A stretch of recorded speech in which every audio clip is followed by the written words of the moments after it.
Welcome to the World of DAS, a show for data enthusiasts. I'm your host, Warren Hoffman, CEO of SafeGraph and GP of Flex Capital. For more conversations, videos, and transcripts, visit safegraph.com/podcasts. Hello, fellow data nerds. My guest today is Will Manidis. Will is the CEO and founder of ScienceIO, which builds data solutions for healthcare. He was previously a managing partner at Dorman Fund and a Teal Fellow. Will, welcome to World of DAS. Thanks for having me.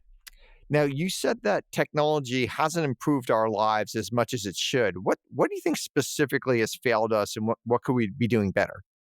Yeah, if you look outside of kind of high-tech IT industries, there's just extremely limited technology penetration. Take the internet aside, set Google aside, the average day-to-day work of a knowledge worker hasn't changed all that much since the 90s. If it's changed at all, it's become worse because they now have overwhelming amounts of Slack and email. Just the mean productivity gains from technology to everything outside of IT has been basically next to zero. I think a big reason of why that has happened is internet businesses are just too profitable. When we had the transition to the internet and the mobile internet, you could just build these hilariously productive free cash flow generating machines where it didn't make sense to work on anything else. Google from 2000 to 2010 is probably the most productive corporation to ever exist. Right. I think now the gains from platform shifts have largely stalled. You're going to start seeing technology actually manifest in other industries. But to date, the world hasn't changed that meaningfully outside of the internet. And you don't think the average salesperson is just way more efficient today than they used to be? Or I think you see that in high-tech technology sales. But if you look at the average insurance broker, they're probably less productive than they were 10 years ago. I think you separate high-tech SDRs from everything else. The mean industry has not seen technological progress. And why do you think that is the case? I just think workflows outside of technology tend to be much more one-off, right? I think technology is less so kind of a set of tools and more so a way of thinking about problems. And the way we ship software for other technology employees is radically different than the median employee needs. And there's just not been that much focus on building workflow software that's usable to people that are not tech people. Interesting. And what is there? And do you think that's going to? It sounds like you think that's going to change because there's all these tech folks that are focused on all these very, very narrow industries now. I think so. I think now that there are no great platform shifts left, right? We had 10 years of gains from internet v1, 10 years of gain from mobile internet. Subsequent to that, it's not incredibly clear what the next shift is. Besides, you don't think going vertical. The AI is the shift or something? I think it is, but that takes you to so what, right? AI is not a platform in itself. Yeah. I think the next great platform shift is probably making unstructured enterprise data ready for kind of computational workflows, which actually assists this kind of verticalization of software, where if you can go to the median insurance company, hand them a stack of technologies, can move their paperwork into a way that they understand. That's a much more friendly interface than kind of tough technology tooling. And what do you think of these UiPath, automating certain tasks and doing things like that?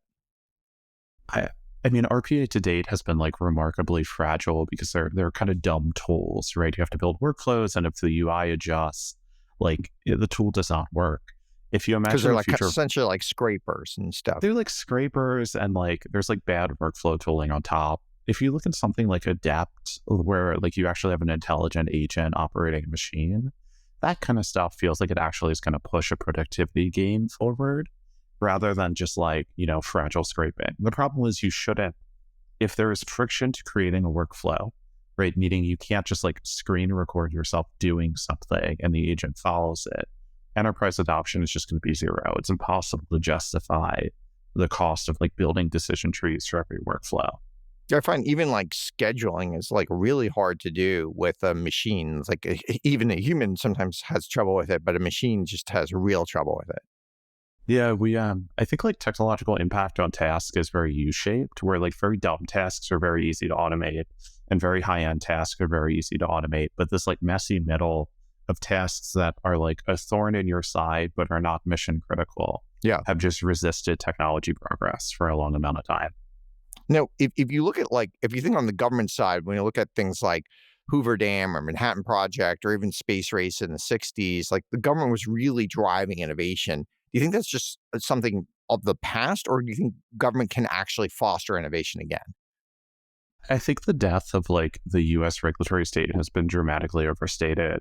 I think if you look at kind of great technological progress conducted by the government, you see a very similar architecture, which is essentially a military style command and control structure where you have a very smart, probably very young person put on top of a project where they have kind of total control, very limited oversight, huge discretionary budget. Most things the government does today resemble the exact opposite of that, right? Big committees, very tightly controlled budgets, lots of infighting. In Older general, I think people. older people, there's like an aging of the bureaucracy. I'd like to think that if like anything very serious happened to the US at this point, we would be smart enough to appoint, a very smart young person to step in and run it. I'm not sure that's true. I'm not sure we've been particularly good at when challenges have confronted us. COVID's probably the most reasonable example. Like we appointed a very aging bureaucrat to run our response to that.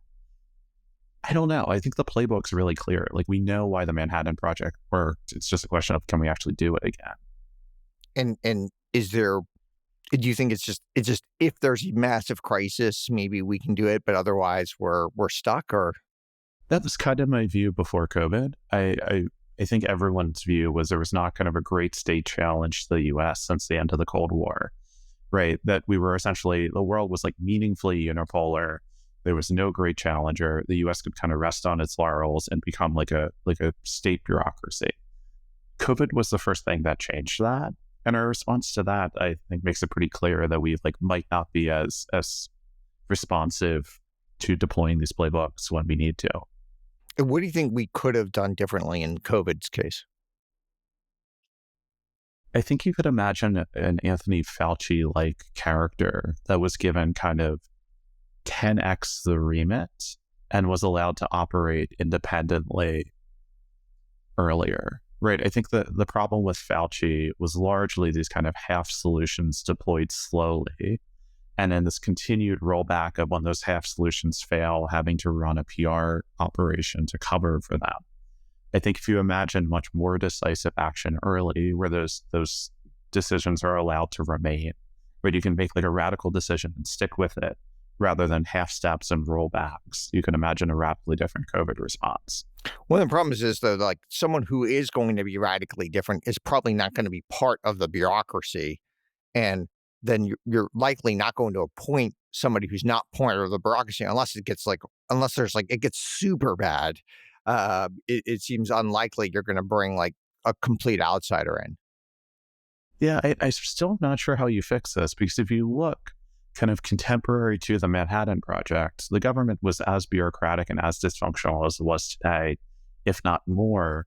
But you see these like shockingly singular moments of like, this is a problem, we are going to fix Well, it this. was much, much, much smaller, right? So just Yeah, the bureaucracy was just much tinier, even as a percentage of the population. So it does seem like it's just a little bit more controllable by, let's say, the president, or a little bit more controllable by a governor or something like that. you could imagine like an appointed president running a degrowth agenda on essentially the federal government, right? Where you say like, look, we're not going to fire federal government employees today, but in 10 years, our goal is to have 80% less of them. Everyone that's in office today is going to be able to serve to the end of their career. We're going to give them fantastic pensions, keep the jobs there, but we're just never we're going to not hire for 8 out of 10 new roles. And that kind of stuff that can only be done from kind of a central position. That seems like Feels, almost impossible. Like that seems like that would never happen unless something got really bad. yeah, you have to assume things are going to get bad. Yeah. I think that the momentum the current system has is really kind of underrated. Now, let's talk a little bit about optimists and pessimists. Like, smart people generally, at least in my experience, tend to be pessimists. While, occasionally you find some truly insightful people that are optimists. Is there a shortage of optimists in our society? I think there's a shortage of people willing to do work on problems that seem remarkably difficult. Right. I don't love the pessimist optimist thing. I think it's really easy to just like what's like the Patrick tweet that everyone quotes, like pessimists seem correct, optimists make money. Yeah. Like I'm not actually sure what that means, right? I just think in general, there's not that many people that look at hard problems and say, hey, I'm going to go and work on that. If you increase that by 10%, that feels meaningful. And how do you increase it? I don't know. Tyler Cowen has this great thing about like the best thing you can do for a young person is just increase their ambition by 10%. Just believe in them Yeah, just believe in them. Like Yeah. I think if you just go to younger people and say like work on better and harder problems, that's pretty much all you need to do. It's just much harder to do that when someone's like 20 years into a career than it is when they're like a second year in college. And that seemed like kind of the ethos, at least of the early days of like the Teal Fellows. I think that's right. I think there was some amount of the early Bay Area ethos that was just young people not knowing that they had limits to their work. And a lot of technology progress at the time seemed to support that, right? You could just build like Facebook, you could just build, it was all blue sky. I think a lot of that has become more difficult now that there's not kind of big technology fields to run after. But I think the AI stuff will change that. On AI, like what would someone not steeped in either like natural language processing or large language models not appreciate about building these systems? I think just the sheer amount of progress we've had in the last year, like the amount of progress we've had in large language models in the last quarter alone is essentially a decade worth of ML progress. Up until now, we saw this kind of looping pattern of ML progress where you would have strong academic results, they would fail in deployment, strong academic results, they would fail in the enterprise. Like it was just this constant slow grade, like AI is going to be the next thing for the next 10 years. And the ability to interface with large language models in plain text and how adaptable they are and how easily you can feed them data just seems like dramatically underrated. Even among like the OpenAI like boosterism crowd, like I still think the impact of these things are dramatically underrated. What is dramatically underrated? Like what do you think is happening that other people don't appreciate? I think the piece that is overrated is kind of chat interfaces for everything. I think in general, chat will never feel like driving a car. It's a bad way to interface with most problems. I think the thing that is underrated is that all of human expertise and experience is encoded in natural language, and the ability to go from unstructured natural language to structured information that's readily computable is essentially making all of human expertise computable. And that's like a generational platform shift. Got it. So we can just take like any information in any way and bring it in and somehow make some sense of it. Make some sense of it or kind of systematize it in computational systems. For people who aren't like completely steeped in these large language models, can you like give us like a tiny primer? Like how do they work? Trying to think what's an easy way to explain this. I don't know if I have a good answer for this. We should cut this. I don't have like the explain like I'm 5 large language model thing. Okay. Well, why do you think the progress is happening?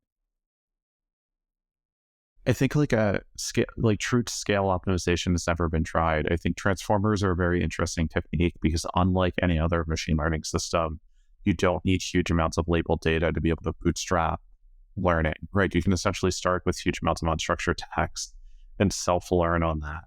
Chinchilla laws alone seem like a huge achievement, or if you just have incredible data depths, you don't even need that big models. So it's like compute costs dropping dramatically, transformers as a technique becoming viable.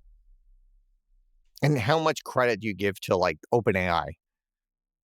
Quite a lot. I think in general, transformers are an interesting technique because they were essentially like co-discovered by a set of people all at the same time. I think running these at sufficient scale and proving that scaling laws hold up to very, very numbers is something that wouldn't have happened outside of OpenAI. You've been also very outspoken against kind of the AI doomerists like Eliezer Yudkowsky. What are some of your thoughts on this AI safety debate?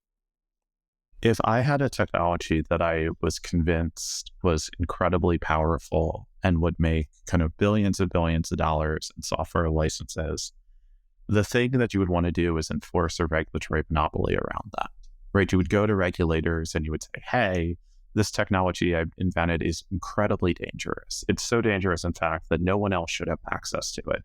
It's going to be me and my 25 buddies that all know how to do this safely. And you should regulate the ability to train models of this scale such that no one dies, And right? not let any competition, essentially. Yeah, it's essentially an anti-competitive move that's posing as an academic philosophy. I think with Yakowski and others, they genuinely believe it, right? These guys have been writing newsletters since the 90s about AI safety, but I think their movement has been co-opted by a set of foundation model companies that are interested in maintaining regulatory monopolies. You should be incredibly skeptical whenever an industry asks for regulation. And I think this is a prime example where foundation model companies are going to ask for regulation in order to ensure that they have functional monopolies. Now, when you think of these, like all these different models that are happening on top of all this unstructured data, um, how important is it that like certain underlying data is true? It's a good question. I think something that large language models will make incredibly obvious is how bad we are at determining ground truth, right? If we are training on even kind of internet scale data sets, let alone internet scale plus text, et cetera, convincing narrative seems way more important than truth, right? If you think about kind of a 2 by 2 table of like cost of generation, how hard it is to make something, and cost of validation, how hard it is to tell if something is true or not. There's tons of tasks that sit in the high generation cost, high validation cost quadrant, where it's really, really hard to generate something, and it's even harder to tell if it's true. Yeah. I think a lot of automation is going to happen in that corner where it's like basically impossible to tell if what the model is saying is true.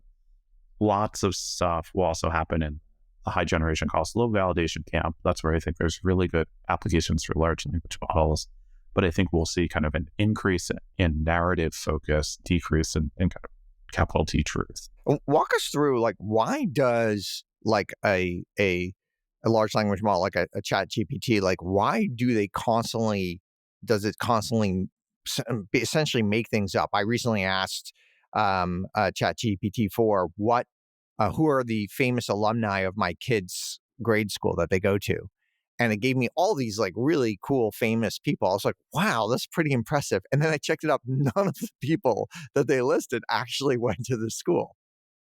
Yeah. So essentially what these things are is similarity machines, right? They're doing next token prediction, walking a sentence down word to word, saying, given the set of tokens, set of words I already have, what are the probable words that come after? And if you're trained on the entire internet, there are not that many examples of, Harvard University does not have famous alumni, right? There are many more kind of positive examples than there are examples that are like simply not knowing. Yeah. Right. So if you're running similarity to all text that exists on the internet, like, guess what? Negative cases are going to be really hard. And there's a bias towards just filling in information. Got it. And it can it be coupled with something else so that it's more likely to be true? Or I mean, that's where I think you're going to see lots of AI progress is kind of long-term memory and knowledge bases, right? You can think of large language models as orchestrators. The problem is we're using them as both orchestrators and memory stores. Where I think you'll see things going is you'll see an agent as a large language model hooked to a long-term memory database where you'll be able to encode facts, databases, structured information, where the agent is simply pulling and searching and working from that data store rather than only working on information gleaned by next token prediction or within its context window. and how do you think like the future of knowledge work in general is going to be affected by AI?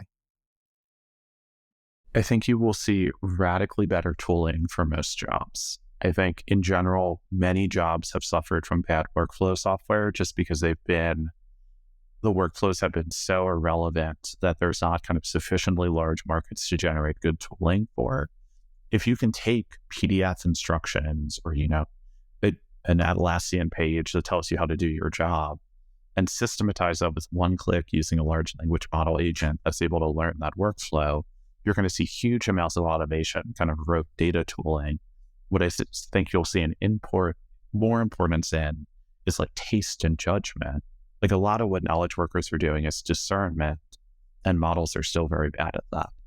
And what do you think of this kind of meme that we're all going to just be prompt engineers? Prompt engineering always struck me as like I don't know, in the mid 2000s when you would take like computer classes in school and the librarians would teach you how to use Google using like really archaic symbols like cite, colon, or like Uh-huh. quotations around sources. I think prompt engineering is just immature models, right? Like like future capability models will need very limited prompt engineering. I think the better metaphor is like you will become co-pilots to computational systems that remove a lot of tedium from your work. And you think there's a certain personality type that is going to thrive in that maybe didn't thrive as much in, let's say, the 90s? I think the remit of people that will be able to become software engineers is going to radically increase, right? If you think about kind of software engineering and other skilled work, you have to do like a bunch of road memorization and language acquisition before you can even like do something simple. Yep. I think like the idea guy phenotype of just like describe a system and have it built for you will become radically more important. While like people that had enough patience and understanding to sift through like a C++ textbook are probably going to be less important. Now, you spent most of your time in healthcare world. What innovations could we develop in healthcare um, to get more readily available medical data? If you look at healthcare, it's a classic example of zero technology penetration due to market forces. All healthcare software to date has been pretty bad because essentially what you get is a company that spends 2 or 3 years building data on ramps, right? The atomic unit of healthcare is still unstructured text. It's a medical record. It's all this junk. So you spend 2 years building on ramps for data, and then you have to go and actually build the product you care about. Right. So like you see these products that are like Jira for healthcare, or Tableau for healthcare, or Palantir for healthcare. They're just really bad products because you have to go and build all this healthcare specific junk and then actually go and build the product. I think what people are underestimating about the transition that's happening in healthcare is if large language models can handle the data translation piece, you don't need Tableau for healthcare. You don't need Palantir for healthcare. You just need Tableau and Palantir, and your data will be ready. So the thing that everyone is underweighting is data transformation. The thing that everyone is overweighting is vertical software. So, I think, if we can transform the data into just regular data, then we can use all the normal tools that everybody else does. yeah, I think vertical software is probably is a band-aid on an actual problem, which is, hey, my data is not usable for workflow software, so I'm going to build workflow software. But that means rebuilding data infrastructure every time. If you can just have that data ready and tabular, most healthcare tasks can be solved with like basic data manipulation. And there's all these like weird gatekeepers in healthcare that don't seem to exist in many of the other industries that are out there. Why have all these sprung up, especially around data? I think a big piece of it is just how difficult the data is to access. Like 20 cents out of every dollar spent in the US goes to healthcare. Of that 20 cents, 80 cents of it's going to operational workflows. Essentially, most healthcare dollars are spent looking at PDFs and making decisions from PDFs. A lot of these Which seems gatekeepers, crazy. crazy. It's Yeah, nonsensical. Like yeah, any other industry, like people would get yeah. burned at the stake for this. I mean, we're Right? basically we're talking about like 15% of US GDP going to like PDF workflows. Yeah, that feels roughly correct, right? Like it's like basically like 6 times our defense budget or something crazy. I actually don't think these gatekeepers exist to limit data flow.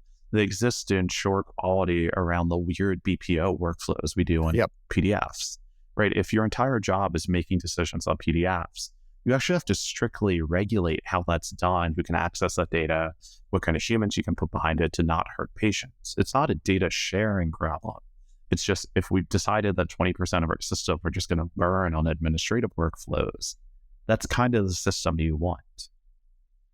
Given like privacy concerns, HIPAA, all these other obstacles in utilizing healthcare data, are there aspects of the current regulatory structure that require reform? I think it's will be very hard today to see foundational models make that big of an impact in healthcare. HIPAA is such a beast that moving healthcare data should be assumed to be basically impossible. Anything you want to do in healthcare data, you should do where the data already lives. The idea of moving data out of the EMR to a cloud environment or unifying everything in one database it's too hard from a security point of view. It opens up too many liabilities to an organization. So what I think you'll see is smaller and smaller tools getting deployed at edge where the data already lives to prove value there before making the case to move all data into a place where it's centrally computable. And can you just like make it synthetic or something when you move it, so at least you can like learn from it? Yeah, I think you're starting to see stuff like this, like businesses like Triple Blind that are working on differential privacy techniques or synthetic data generation. I just think in general, a lot of these are technologies searching for a market and not clear customer needs. Like you should prove value where the data lives before asking healthcare people to move data elsewhere. Are there other, I mean, really no other country spends 20% of their GDP on healthcare. And most countries are, even like really advanced countries, are not even close to that. Like, why is the US so uniquely bad? It's not like we're getting like great, amazing outcomes or something for that extra money. I think the outcomes question is hard. I think we have a lot of things that are driving outcomes down that are not necessarily within the purview of the healthcare system. Like the damage we've done to the center of our country over the last couple of years through both the opioid crisis, deindustrialization, and food quality, I think it makes up probably 80% of negative healthcare returns that we see. Like we need to fix the spiritual rot before we can fix anything else. I think that's pretty unique to America. I think that's part of what's dragging healthcare returns down. We've optimized for a very different thing. We've optimized in our system for kind of best expected value per patient, not best expected value per population, where you look with kind of centralized systems, are able to have like the median outcomes much better. But if you talk to an individual patient, there's horror stories, right? Years long wait lists. A good friend from the UK recently is flying back and forth from New York to receive treatment.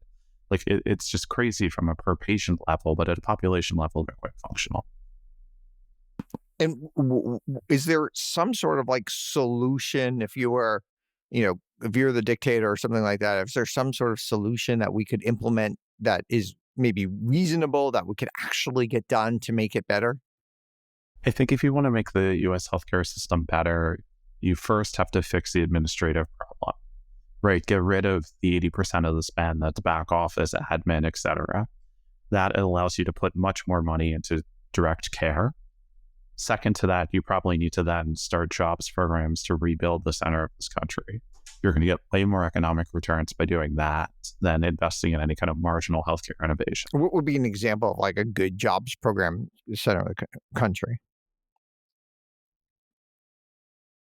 I think in general, you get a lot of this like everyone should become software engineers thing that I think is pretty nonsensical, right? Like the average assembly line worker does not want to be a software engineer. But you could probably imagine something like building a bunch of chip factories in America or, building new cities, this kind of thing, right? You just need to introduce more economic opportunity. And is there anything we can do with like technology to significantly make the healthcare system better in the short term? I think the big thing is just bringing technology leverage to provider workflows, right? If you talk to doctors today, they're overworked. They have very little time with each patient. They're spending 80% of their time doing admin work. They're going home after very long days and then doing admin work at home. If you can just automate the paperweight-based workflows and then actually tie care outcomes to dollars, you'll see a system that's dramatically more self-healing than the one we have today. But even like, I mean, I know doctors that see like 20, 30, sometimes 40 patients in a day.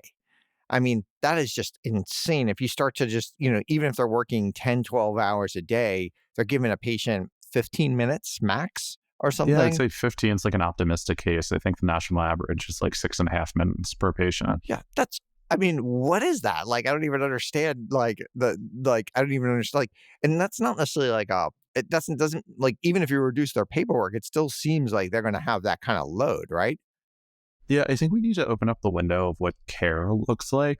There's many workflows today that exclusively are allowed to be done by MDs that can probably be done by nurses or other healthcare professionals. Yeah, especially right? with AI tools, right? Yeah, with AI tools, right? Like if you assume that machine tools are really good safety systems or at least co-pilots, you can do a lot more to provide leverage to those workflows.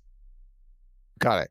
Okay, a few interesting personal questions. You've talked about a lot about how Greek and Latin and the classics were kind of your first love. And I imagine they were really influential in helping you, like with NLP and large language models, et cetera. Should more people like broaden their research to some of these more classical things? I think people should just pick up more hobbies. Like I was a very bad Latin student. I took Latin all the way through school. And like even through the end of high school, I like barely could do my declensions. I got through those classes purely because I think the teacher liked me. And then I got to college and started working in a kind of after class group that was applying NLP techniques to classical text. And it made total sense to me, right? Like it was no longer doing declension tables and sitting there doing the, charts. And suddenly I was building computational systems to do textual understanding. And that forced me to do the classic stuff that I didn't like to do and caused me to fall in love with it and dedicate a lot of my work to it. I think in general, there's a huge amount of kind of positive returns to cross-disciplinary work. And a lot of the tracking that has happened in universities over the last 10 years have made it really hard to say, hey, I'm a computer science major, but I'm really interested in this other thing. And like the work we do at ScienceIO was like directly inspired by kind of classics work I was doing. It does seem like people are just like way too specialized. Like even if you play a sport or something, you're supposed to specialize when you're like 9 years old. Yeah. This is like the great failure of colleges. Like if you talk to them, if you like go to Berkeley and talk to an ECS undergrad, that kid has been tracked from 11 years old to study for this job to end up as a Facebook engineer on the other side. Like it's a really bleak path. Yep. You should probably make it such that you can explore more along the way.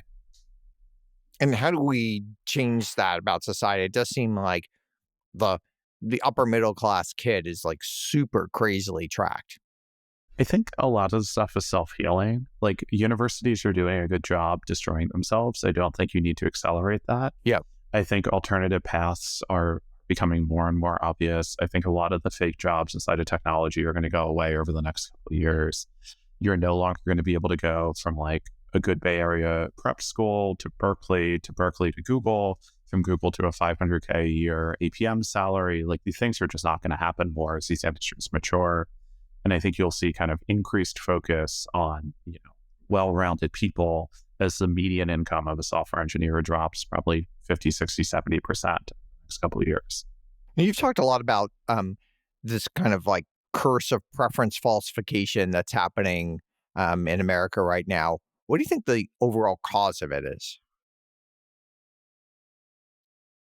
At some point, America became very polite. I'm not sure what happened. You can kind of trace this down back to somewhere around Vietnam, where we started assuming that the correct decision was the one that was like aesthetically the easiest to deal with, right? That we could only make decisions that felt good and looked good and had great kind of flower optics. In general, I think we place a really high value on just being nice to each other at the fault of actually getting things done. And if you look at places that are incredibly productive, say Israel, I think you see a dramatically different cultural norm around not offending people, not stepping on eggshells. And I think we'll revert to that over time once you see interest rates kind of correct for the fake economy we've lived in for the last little bit. New York, where you live, is definitely a less polite version of most places in the US. Is that why you're bullish on New York?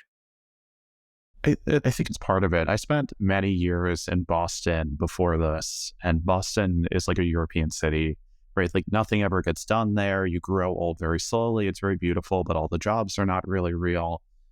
It feels like the opposite of New York. I think the reason to be bullish on New York is it's a remarkably difficult place to live. It is hideously expensive. It is not particularly pleasant. If you want it to be pleasant, it's going to cost you a couple $1 million a year. If you come here as a young person, the level of the work you have to do to be comfortable is much greater than any other city.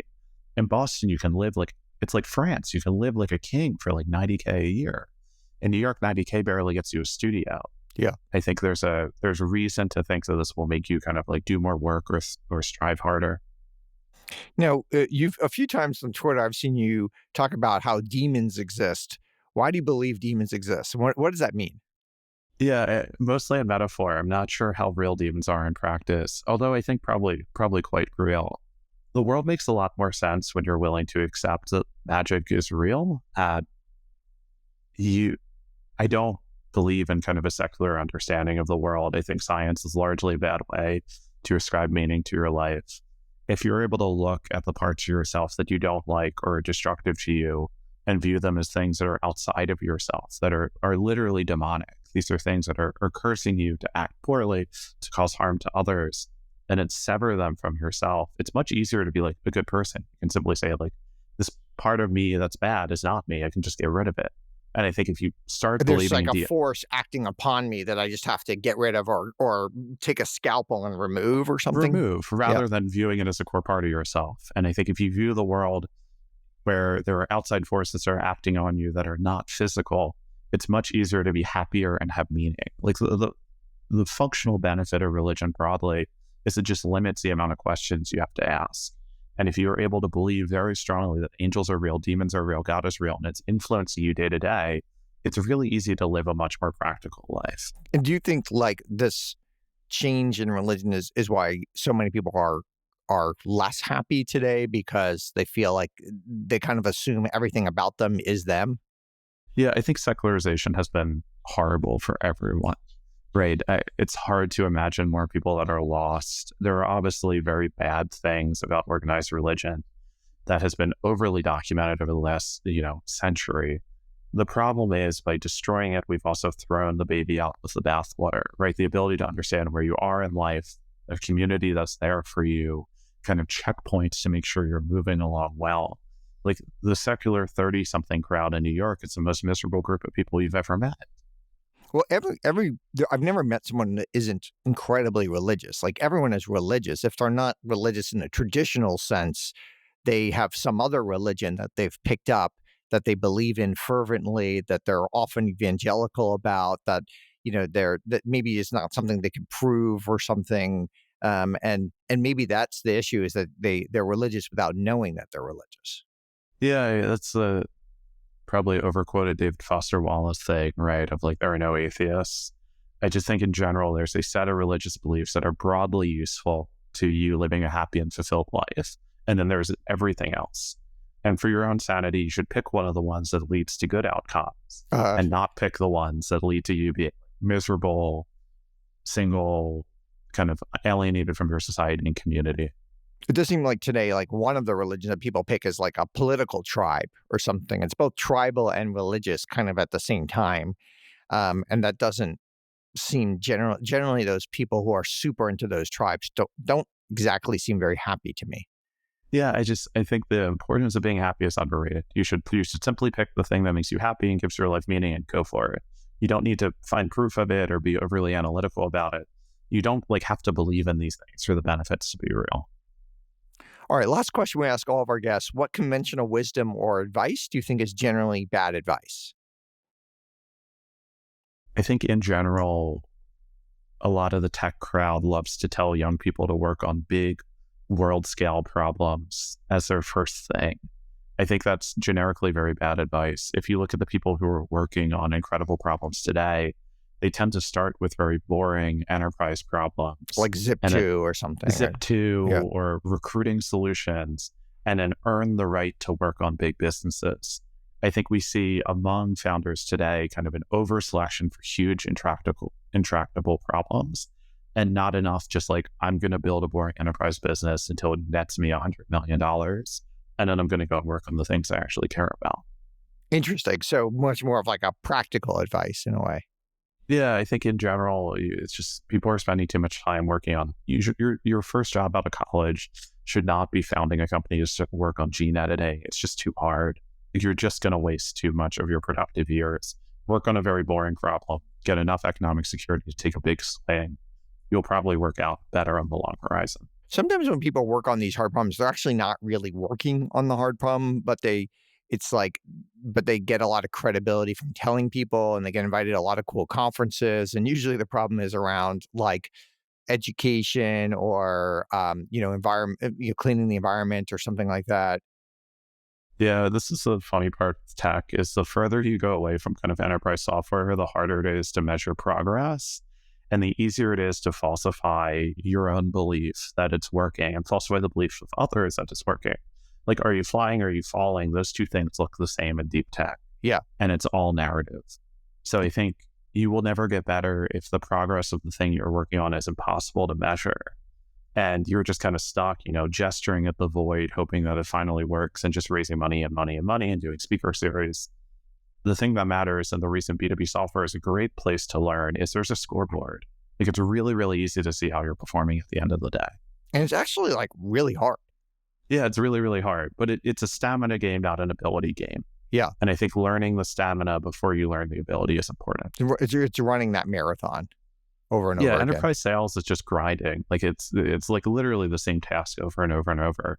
If you just do that for a while, I think you'll become much better at building rockets that land themselves and fly themselves. Do you think grinding just in general is underrated? Yeah, working hard is probably dramatically underrated. But not just working hard, but like kind of like the grind piece of working hard.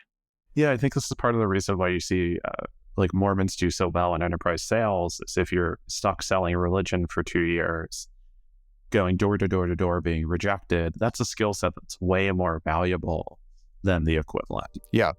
Interesting. All right. Thank you, Will Manidis, for joining us on World of DaaS. This has been awesome. I follow you at Will Manidis on Twitter. I definitely encourage our listeners to engage with you there. This has been really fun. Yes. Thanks for having me.